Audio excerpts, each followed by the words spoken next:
ఆంధ్రప్రదేశ్ ప్రభుత్వానికి, వ్యక్తులకు కాదు. ఆంధ్రప్రదేశ్ ప్రభుత్వం మాట వెనక్కి వెళ్ళిపోతే ప్రభుత్వాన్ని మీకు అండగా పోరాటం చేయడానికి ఆంధ్రప్రదేశ్ ప్రభుత్వంతో మేము సిద్ధంగా. పోయినసారి తెలుగుదేశం ప్రభుత్వంలో కొద్ది మందికి రైతులకు అన్యాయం జరిగినప్పుడు ఎంత అండగా నిలబడ్డామో, ఈ రోజున దాదాపు 26,000 మంది పై చిలుకు రైతులు, 34,279 ఎకరాలు వారి కష్టార్జితం, తరతరాలుగా వాళ్ళకు వచ్చి సంక్రమించిన ఆస్తి, 1954 నుంచి వ్యవసాయం చేసుకుంటున్న అసైన్ భూముల దగ్గర నుంచి తర్వాత ఇవ్వబడే అసైన్ భూములు, వీళ్ళందరికీ కూడా మేము న్యాయం చేయడానికి జనసేన చాలా బలంగా మీకు అండగా ఉంటాం. అది చెప్పడానికి నేను రైతు నాయకులందరూ నన్ను కొద్ది రోజుల క్రితం కలిసినప్పుడు, ఒక 4 రోజుల క్రితం కలిసినప్పుడు నేను వెంటనే ఆలస్యం చేయకుండా 30వ తారీఖు వస్తానని చెప్పాను. ఆ మాట ఇచ్చిన ప్రకారం నేను వచ్చాను. ఈ రోజున ఇది 2వ రోజు. నాకు 2 రోజులు పర్యటనగా తీసుకుంటాను దీన్ని, ఈ సమస్య మీదని చెప్పి. ఆంధ్రప్రదేశ్ రాజధాని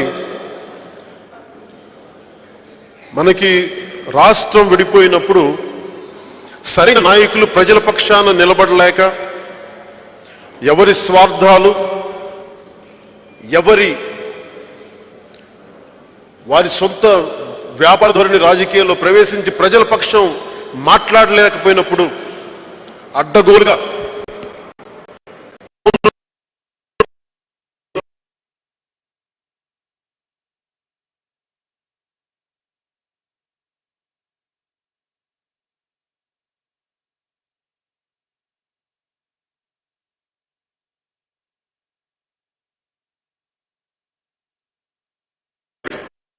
ఎందుకంటే ఇది నాకు నిజంగా చెప్పాలి, నా వ్యక్తిగత నాకు కష్టంతో కూడింది. నాకు ఇందులో కష్టంతో నాకే సుఖం లేదు. కానీ నిజంగా కడుపు మండిపోయింది. మాట్లాడరేంటని, ఇంత 10 మంది రాజకీయ నాయకులు ఉన్నారు, తలబండిపోయిన వ్యవస్థ ఉంది. ఒక్కడు మాట్లాడరేంటి, భావితరాలకి అన్యాయం జరిగిపోతుంటే ఒక్కడు మాట్లాడరేంటని చెప్పి ఆవేదన జనసేన పార్టీని ప్రకటించేలా చేసింది. ఈరోజు మనకు వచ్చిన సమస్య, మన నాయకుల తాలూకు వ్యక్తిగత వైరం ఈరోజు ప్రజల మధ్యకి తీసుకొచ్చారు. దీనికి జనసేన ఖచ్చితంగా దీన్ని హర్షించట్లేదు. మేము దీన్ని చాలా బాధాకరమైంది. 2014లో వైసీపీ అప్పటి ప్రభుత్వం ఏర్పాటు చేసే, వారు అనుకున్నట్టుగా వారు భూములు కొనుక్కున్న దోనకొండలో కొన్ని రాజధాని ఏర్పాటు చేసుకుంటే దానికి మనం ఎవరు ఏం చేయలేము ఈ రోజున. అందుకని అప్పుడు వాళ్ళు ప్రభుత్వం వచ్చిండే ఆ రోజు తీసుకున్న నిర్ణయం దోనకొండలో పెట్టేవాళ్ళే, అది వాళ్ళ నిర్ణయం. కానీ 2019లో పెట్టింది, ఒకవైపు తెలుగుదేశం ఉన్నది, చాలా స్వాతంత్రం వచ్చిన తర్వాత చాలా బలమైన వ్యక్తి ప్రధానమంత్రి నరేంద్ర మోదీ గారు ఉన్నప్పుడు వారి తెలిసి అమరావతి రాజధానికి ఏర్పాటు చేయడం జరిగింది. అలాంటి దానికి దాదాపు వాళ్ళు ఇచ్చింది 1,500 కోట్ల రూపాయలు విడుదల చేశారు. దానికి అమరావతికి రాజధాని ఇక్కడి నుంచి తీసేయమంటానికి 1,500 కోట్లు ఇవ్వలేదు వాళ్ళు. రాజధాని అమరావతి అని చెప్పి 1,500 కోట్ల రూపాయలు ఇచ్చారు. అది ఎవరు మర్చిపోరు.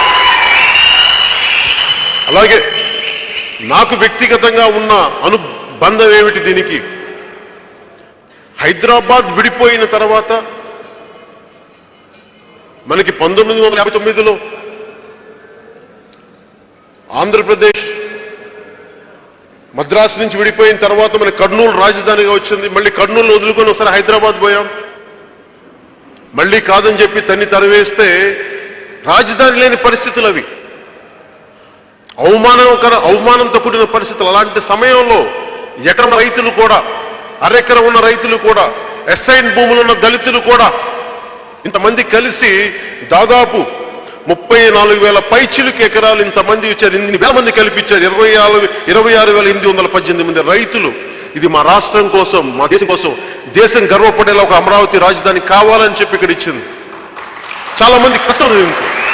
ఇది నేను ఒక రైతు సమస్యగా చూడట్లేదు, ఇది ఆంధ్రప్రదేశ్ ప్రజల సమస్య చూస్తున్నాం. ఇది దీంట్లో గత ప్రభుత్వంలో ఏదైనా తప్పులు ఉంటే అవి ఖచ్చితంగా ఈ రోజు 151 మంది ఎమ్మెల్యేలు ఉన్నారు వైసీపీ ప్రభుత్వానికి. తప్పులను సరిదిద్దండి వాళ్ళని. ఒకవేళ వాళ్ళు ఏదైనా తప్పులు చేస్తుంటే వాళ్ళని శిక్షించడం దానికి ఆంధ్రప్రదేశ్ రాజధాని అమరావతిని తీసేసి ఇంకెక్కడో పెడతామని చెప్పి అవకతవక ప్రకటనలు వీళ్ళు మానాలి ఖచ్చితంగా. పాలకులు గత ప్రభుత్వంలో పాలకులు చేసిన తప్పులకి ప్రజల్ని శిక్షించడం ఇది సరైన పద్ధతిగా. అలాగే బొత్స సత్యనారాయణ ఇప్పుడు మనం చూడండి, వైసీపీ ప్రభుత్వం ఎలా ఉంటుందంటే అన్ని చెడు ప్రకటనలన్నీ జగన్ గారి చుట్టుపక్కల దగ్గర ఉన్న వ్యక్తులు ఎవరు, ఆయన దగ్గర ఉన్న వ్యక్తులు ఎవరు స్టేట్మెంట్లు. ఎవరో ఒక అనిల్ కుమార్ యాదవ్ అని చెప్పి ఆయన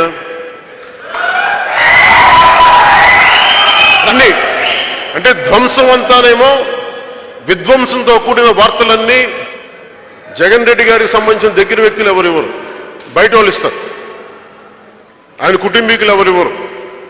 చెడు వార్తలంతా బయట మన బొత్స గారు ఇవ్వాలి. బొత్స గారికి కూడా నా విన్నపం ఏంటంటే జగన్ రెడ్డి గారి మాయలో మీరు పడకండి.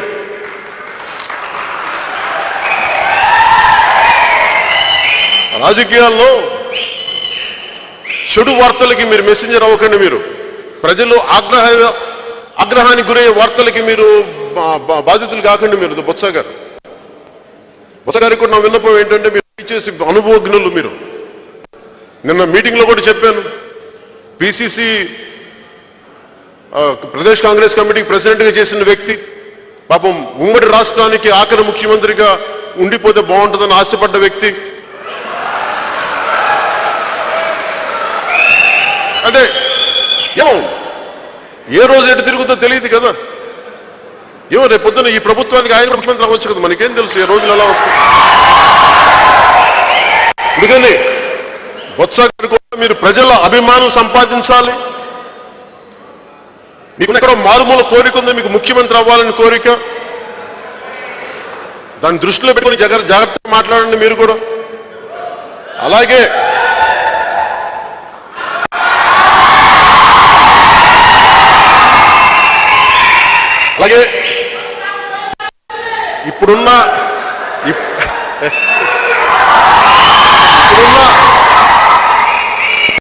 ఇప్పుడున్న వైసీపీ ఎమ్మెల్యేలు కూడా అందరూ చాలా ఆచితూచి మాట్లాడాలి.